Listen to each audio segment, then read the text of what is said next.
So it's weird because, a lot of people will assume that Microsoft is forcing this 30% thing on their developers and all this kind of stuff. Is that actually true though? Like, I think that's debatable. It's not that I don't trust Jason Schreier. I think even though I'm not a fan of his, I think that he's usually right with the stuff that he is talking about. The problem is if they really have these 30% margins to hit, and we see a situation where there's some interesting things going on here, like, okay, so their next console/PC thing is going to drop the paywall for multiplayer. Well, that means they have to lower the price on Game Pass. Also, having other stores in there means that people are likely to buy games from other people, right? So they'll probably buy games from Steam or someplace else, as Steam games are usually cheaper. And Microsoft gets $0 from a third-party Steam game purchase, right? They get $0 from a third-party Steam microtransaction. They get $0 from a Steam, third-party anything, DLC, whatever the case may be. So you have to kind of look at it like that and say, okay, well, so Microsoft is going to lose out on getting a lot of money that way, because they earn, if you think about it right now, they earn billions of dollars just through third-party game sales and microtransactions. They earn over $1 billion a year in Fortnite, like, microtransactions alone. Right. In fact, it's affected their quarterlies.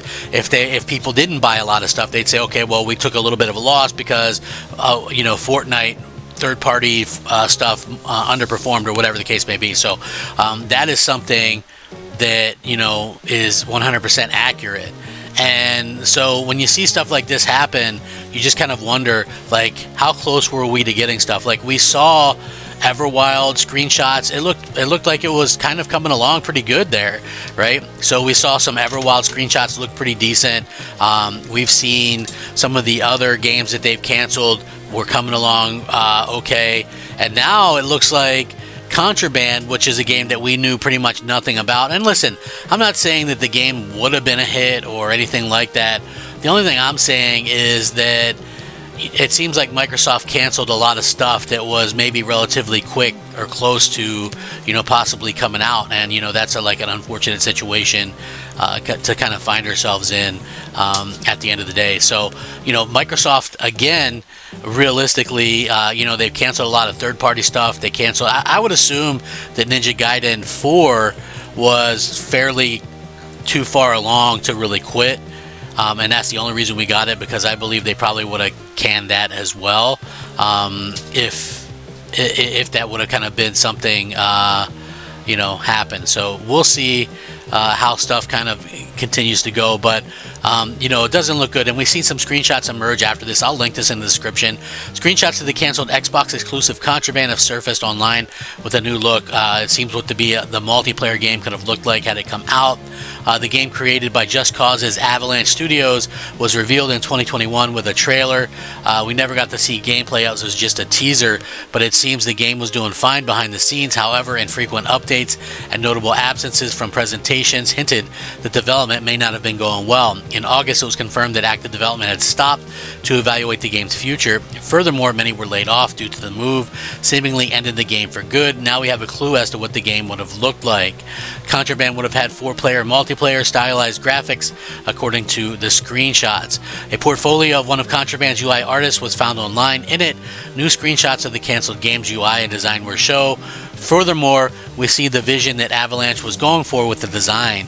The pictures, which I'm not going to show off here, but I'll link it and you guys can click them there, show off a retro-like art style for the character models and typeface reminiscent of the late 1900s.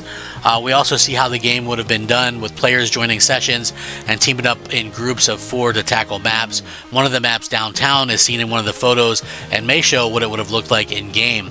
It's important to note that even if true, take it with a grain of salt. As mentioned before, no gameplay had been released, so this may be the best that we have for a while. Still, it's cool to see what would have been for the multiplayer game. It hasn't been outright canceled, though. It likely has, given the lack of updates, so perhaps things could work out, but no, we know this has been canceled, so don't even stress it. It's 100% been canceled. And again, the game does look like it maybe takes place like in the 1970s or something. You know, it looks kind of funky, but yeah, it's very interesting to see how that kind of turns about, and how how Microsoft has kind of ended another thing, and we never know what could be a hit. I mean, yeah, not everything is going to be big or a big smash hit or anything like that, but you definitely have things that could be a hit. And I think it's funny that, Microsoft just is like, okay, well, we're going to cancel this, we're going to cancel that. And it's like, and Microsoft has not only just ruined their own developers' lives and things like that, and livelihood. Think about that, right? Like when they close down studios or whatever. But this was a third party developing this. Same thing with like the third party that was helping develop Perfect Dark. You have these people getting paid to develop these games, and then what happens? Well, basically what happens is they end up losing their job, and that's an unfortunate type of event.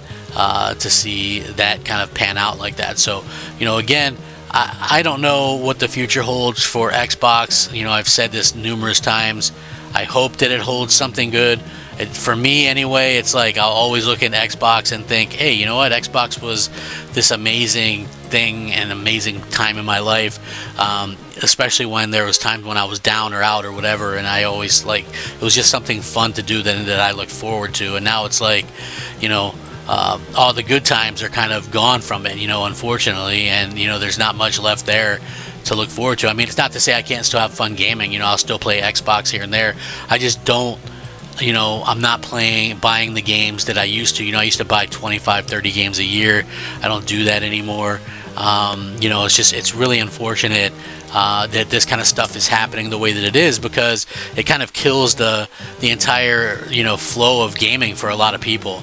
It's just like you see what's happening to Microsoft, and there can't possibly be a future for the platform there. And it's hard to say that I got in an argument with people the other day, but like people on Twitter were like trying to go tell me, oh, Microsoft is evolving hardware. I'm like, evolving hardware?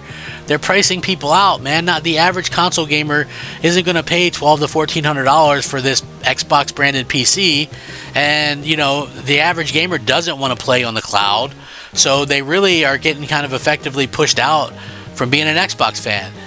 So they're not going to be able to support Xbox in the future, and then Xbox is going to continue and I've mentioned this, and people don't understand how like it's dominoes, right?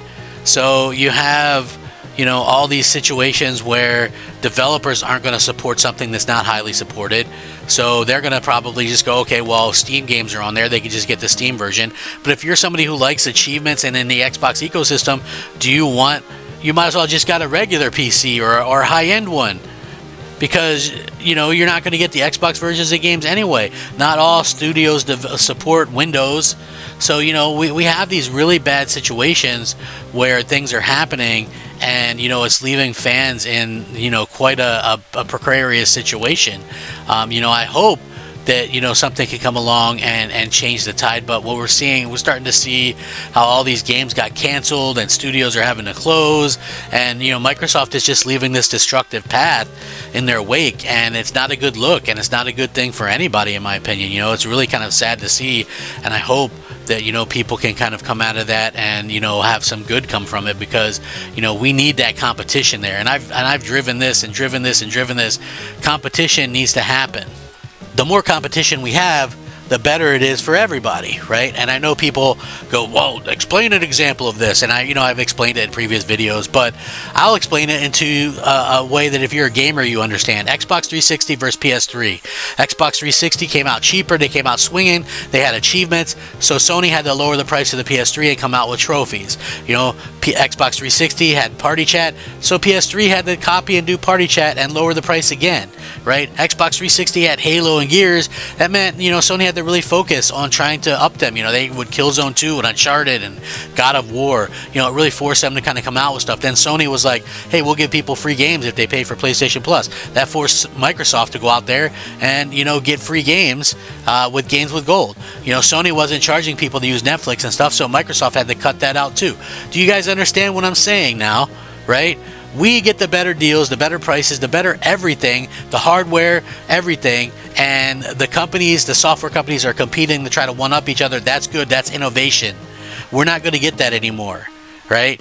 It's just like, that's why things have gotten so stagnated, and yeah, we've gotten some decent games, but nothing like yesteryear, you know, and that's the unfortunate part. I'll link this. Let me know what you guys think. Would you guys have played the game or not? Rack 'em up. Crap Gamer out.